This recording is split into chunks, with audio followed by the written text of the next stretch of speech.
telling you is, we just turn it back to the insurance companies the way it used to be.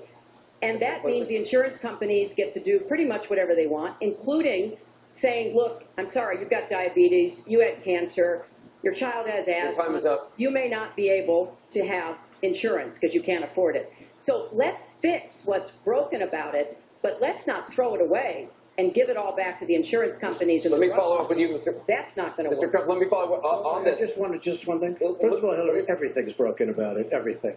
Number two, Bernie Sanders said that Hillary Clinton has very bad judgment. This is a perfect example of it, trying to save Obamacare, which is... You've said you want to end Obamacare. You've said you want to end Obamacare. You've also said you want to make coverage accessible for people with pre-existing conditions. How do you force insurance companies to do that if you're no longer mandating that every American get insurance? You're going to have plans. What does that mean? Well, I'll tell you what it means. You're going to have plans that are so good because we're going to have so much competition in the insurance industry once we break out the lines and allow the competition to come.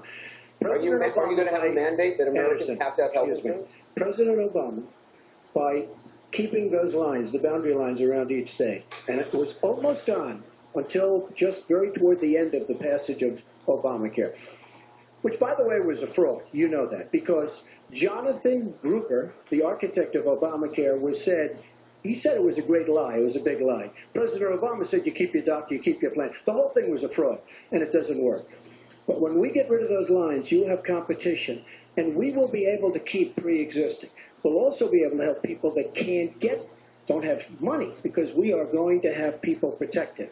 And Republicans feel this way, believe it or not, and strongly this way. We're going to block grant into the states. We're going to block grant into Medicaid into the states so that we will be able to take care of people without the necessary funds to take care of themselves. Thank you, Mr. Trump. We now go to Gorba Hamid with a question for both candidates. Hi. There are 3.3 million Muslims in the United States, and I'm one of them. You've mentioned working with Muslim nations, but with Islamophobia on the rise, how will you help people like me deal with the consequences of being labeled as a threat to the country after the election is over?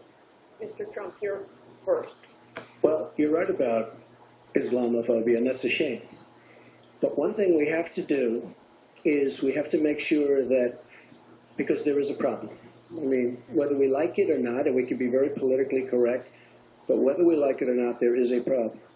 And we have to be sure that Muslims come in and report when they see something going on. When they see hatred going on, they have to report it. As an example, in San Bernardino, many people saw the bombs all over the apartment of the two people that killed 14 and wounded many, many people.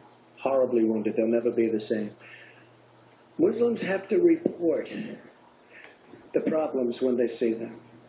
And, you know, there's always a reason for everything. If they don't do that, it's a very difficult situation for our country. Because you look at Orlando, and you look at San Bernardino, and you look at the World Trade Center, go outside, you look at Paris, look at that horrible, these are radical Islamic terrorists. And she won't even mention the word, and nor will President Obama. He won't use the term radical Islamic terrorism. Now, to solve a problem, you have to be able to state what the problem is, or at least say the name. She won't say the name, and President Obama won't say the name, but the name is there. It's radical Islamic terror. And before you solve it, you have to say the name. Secretary Clinton. Well, thank you for asking your question. And I've heard this question from a lot of Muslim Americans across our country. Because, unfortunately, there's been a lot of very divisive, dark things said about Muslims. And even someone like Captain Khan, the young man who sacrificed himself defending our country in the United States Army, has been subject to attack by Donald. I want to say just a couple of things. First, we've had Muslims in America since George Washington. And we've had many successful Muslims. We just lost a particularly well-known one with Muhammad Ali. My vision of America is an America where everyone has a place. If you're willing to work hard, you do your part.